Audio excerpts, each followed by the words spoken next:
ሰላም ጤና ይስጥልን ውድ የዋሊያ ሚዲያ ቤተሰቦች የዕለተ ዓርብ መረጃዎችን እናልፋለን። በመጀመሪያም የቀድሞ የትግራይ ጊዜያዊ አስተዳደር ፕሬዝዳንትና የአሁኑ የጠቅላይ ሚኒስትር አብይ አህመድ የምስራቅ አፍሪካ ጉዳዮች አማካሪ አቶ ጌታቸው ረዳ በእንግሊዘኛ ቋንቋ ኢትዮጵያ ፕሪቶሪያ ስቶፕ ዘ ዋር ፖለቲክስ ኢዝ ኢምፕሪዲንግ ዘ ፒስ በሚል ባወጡት የትንታኔ ጽሑፍ የፕሪቶሪያው ስምምነት የተፈረመበትን አስገዳጅ ሁኔታና በአሁኑ ወቅትም ሰላሙን እየተፈታተነ ያለ የፖለቲካ ሴራዎችን በዝርዝርም አጋለጡ። አቶ ጌታቸው ረዳ በጽሑፋቸው እንደገለጹትም የትግራይ ልዑክ ቡድን ወደ ፕሪቶሪያ ሲሄድ ለመደራደር ወይም ለመነገድ ሳይሆንም ጦርነቱን ለማስቆም ከትግራይ ማዕከላዊ ኮማንድ በተሰጠው ጥብቅ ትዕዛዝ ነበር። ምንም አይነት ቅድመ ሁኔታ ሳያስቀምጡ በተግባር ግጭት ለማቆም መስማማት የሚለው መመሪያ በወቅቱ የነበረ ነው፣ የህልውና አደጋም የሚያሳይ ነበር ይላሉ። አቶ ጌታቸው በጽሑፋቸው ለመጀመሪያ ጊዜ ይፋ እንዳደረጉት የህወሓት ሊቀመንበር ዶክተር ደብረጽዮን ገብረ ሚካኤል ያለ ስምምነት እንዳትመለሱ የሚል ቀጥተኛ ትዕዛዝ ሰጥቷቸው እንደነበረም ገልጸዋል። በድርድር ወቅትም በሁለቱ አመራሮች መካከል ይደረግ የነበረውን የጽሑፍ መልእክትም ልውውጥም አቶ ጌታቸው ይፋ አድርገዋል። በኖቬምበር 1 ቀን 2022 ለአቶ ደብረጽዮን በላኩት መልእክትም የተወሰነ የስልጣን ቅሪትን ይዘን ለመትረፍ እየሞከርን ነው ማለታቸውንም አስታውሰዋል። በማግስቱ ኖቬምበር 2 ስምምነቱ ሊፈረም ሲል ዶክተር ደብረጽዮን ከትግራይ የላኩት አስደንጋጭ መልእክት ሁኔታው ምን ያህል አሳሳቢ እንደነበረም ያሳያል ሲልም ይናገራል። አዲግራት በጠላቶች እጅ ልትወድቅ ጫፍ ላይ ነች። የግጭት ማቆም ስምምነት ዛሬ መፈረም ከተቻለ ጥሩ ነው፣ ካልሆነ እንዴት መከላከል እንደምንቀጥልም ስትራቴጂያዊ ውሳኔዎች ዛሬ ማታ ወስነን ተግባሩ እንጀምራለን ሲልም ደብረጽዮን መልእክት መላካቸውንም አቶ ጌታቸው ይገልጻሉ። አቶ ጌታቸው ረዳ በቅርብ በአልጀዚራ የሰጡትን ቃለ ምልልስ ተከትሎም የተነሳባቸው ትችትም በተመለከተ ምላሽም ሰጥተዋል። እንደ ምዕራብ ትግራይና ራያ ያሉ ጉዳዮች በድርድር ወቅት ወደ ጎን የተደረጉት ንግግር ቢፈርስ ሊከተል የሚችለውን የከፋ የህልውና አደጋ ለመቀነስ እንጂ አሳልፎ ለመስጠት አልነበረም ሲሉም ተከራክረዋል። በጣም ስሜታዊ የሆኑ ጥያቄዎች ሆን ተብለው ከመጀመሪያው መደራደሪያ ነጥብ ውጭ ተደረጉ። ምክንያቱ ቀላል ነበር። ንግግሩ ቢፈርስም መዘዝ የህልውና ጉዳይ ይሆን ነበር ሲሉም አብራርተዋል። አቶ ጌታቸው አክለውም በአሁኑ ወቅት የፕሪቶሪያው ስምምነት ክልሉን ለማረጋጋት እንደ ማዕቀፍ ከመውሰድ ይልቅም በውስጥ የፖለቲካ ሽኩቻ እንደ መጠቀሚያ መሳሪያ እየዋለ መሆኑንና ይህም ሰላሙን አደጋ ላይ እየጣለው እንደሆነም አስጠንቅቀዋል። የፕሪቶሪያው ስምምነት ጦርነቱን የማስቆም ተልዕኮ እንጂ የመደራደር አልነበረም። ፕሪቶሪያው አሁንም አከራካሪ እንደሆነ ለመረዳት የተፈረመበትን ሁኔታ ማስታወስ ይረዳል።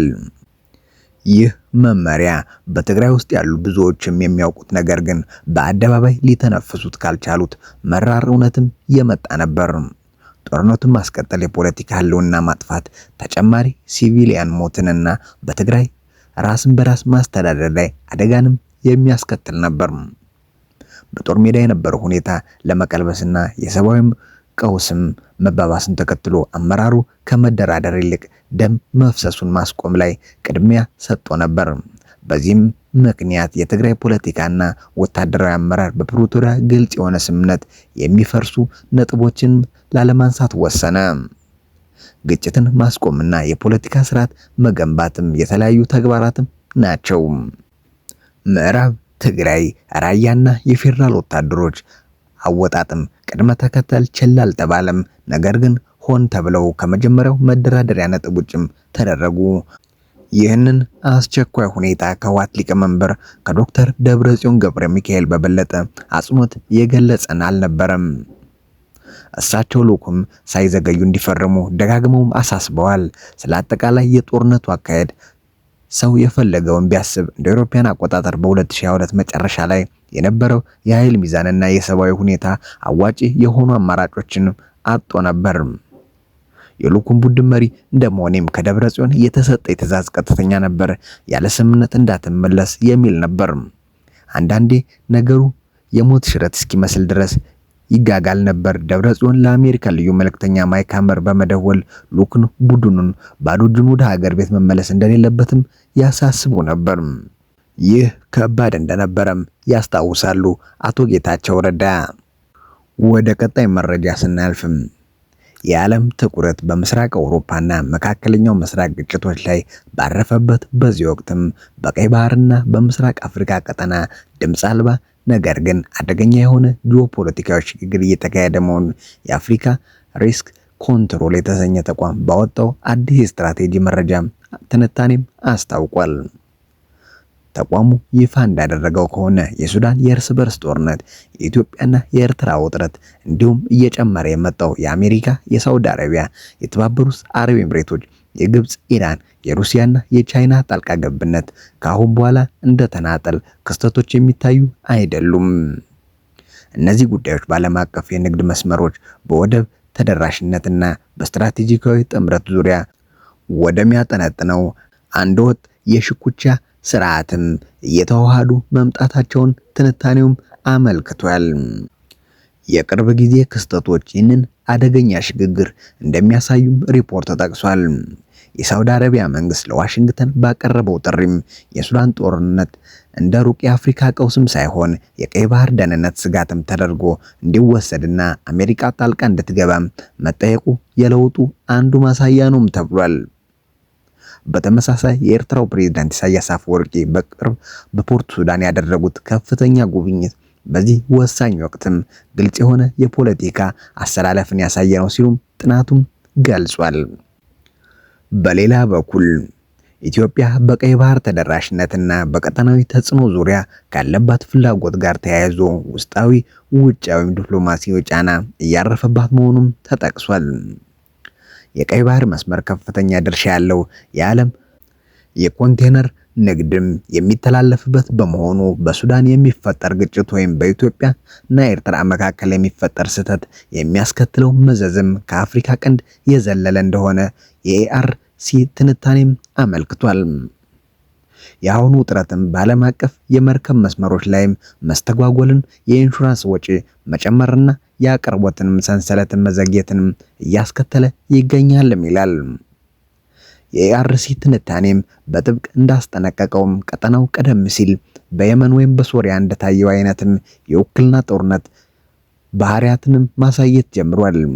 ይህ የውጭ ኃይሎችም የአካባቢውን ተዋናያንን በመጠቀም ፍላጎታቸውን የሚያስፈጽሙበት፣ ቀጥተኛ ያልሆነ ድጋፍ የሚሰጡበትና ለረጅም ጊዜ ስትራቴጂካዊ የበላይነትም የሚፋለሙበት ሂደት ነው። እንዲህ አይነት ስርዓትም አንዴ ስር ከሰደደ ለመቀልበስ አስቸጋሪና ዋጋ የሚያስከፍል እንደሚሆንም ተጠቁሟል። በመሆኑም ለኢንቨስተሮች፣ ለልማት አጋሮችና ለፖሊሲ አዋጪዎች የሚቀጥሉት ከ6 እስከ 18 ወራት ወሳኝ መሆናቸውን የጠቀሰው ሪፖርቱ በቀጠናው የነበረው የቀድሞ መረጋጋት ታሪክ መሰረት ያደረገው ውሳኔዎች አሁንም እንደማይሰሩም አሳስቧል። ወደ ቀጣይ መረጃ ስናልፍም ህዳሴ ግድብ ብላክ ቦክስ ነው ሲል የግብፅ ውሃ ሚኒስተር ተናገረ። የህዳሴው ግድብ መጠናቀቁን ተከትሎ የግብፅ ባለስልጣናት በተለያዩ መንገድም የተቃውሞ መገለጫዎችን ሲያሰጡ መቆየታቸውም የተለመደ ሆኗል። በተለይም በግድቡ ላይ ተደጋጋሚ መግለጫ ሲሰጡ የሚታዩት የግብፅ የውጭ ጉዳይ ሚኒስተር የነበሩ ሲሆንም አሁን ደግሞ የውሃ ሚኒስተሩ ይህንን ዘመቻም ተቀላቅለዋል። በቡሩንዲ በተከናወነው 33ኛው የናይል ሚኒስተሮች ምክር ቤትም ወይም ናይል ኮሞ ስብሰባ ላይም የተገኙት የውሃ ሚኒስተሩ ሃኒ ስዊልም ሲናገሩም በህዳሴው ግድብ የተነሳ ግብፅም ከውሃ ኮታዋ ላይ ምንም እንዲቀንስ አትፈልግም ያሉ ሲሆንም አብዛኛዎቹ የናይል ኮም አባላትም ውይይትና ምክርም እንደሚፈልግም ገልጸዋል። ጨምረው ይሁንና አንዳንድ አካላት የአባይ ተፋሰስ ቤተሰብን አንድነትና ትብብር ዝቅ በሚያደርግ መልኩ ጸብጫሪና የሚያበሳጩ መግለጫዎችን እያወጡም ይገኛሉ ያሉት ሚኒስተሩ ግብፅ በአባይ ተፋሰስ ሀገራት መካከል ልዩነት እንዳይፈጠር በሚል መልስ ከመስጠትም መቆጠቧንም አስረድተዋል። የውሃ ሚኒስተሩ ከስብሰባው ከወጡ በኋላ ለጋዜጠኞች በሰጡት መግለጫ ደግሞ የህዳሴው ግድብ አስተዳደር በስነ ምግባር ያልተደገፈ ነው ከማለታቸውም በላይ አገራቸው ህገወጥ በሚል እንደፈረጀቻቸው ማስታወቀዋል። ጨምረውም የህዳሴ ግድብ ብላክ ቦክስ ነው፣ ምክንያቱም በግድቡ ላይ የሚደርስ ማንኛውንም ብልሽት በተፋሰሱ አገራት ላይ ከባድ መዘዝንም ያስከትላል ብለዋል ሲልም የግብፁ መንግስታዊ አህራም ኦንላይንም ዘግቧል። ስላዳመጣችሁ እናመሰግናለን። ቸር ቆዩልን።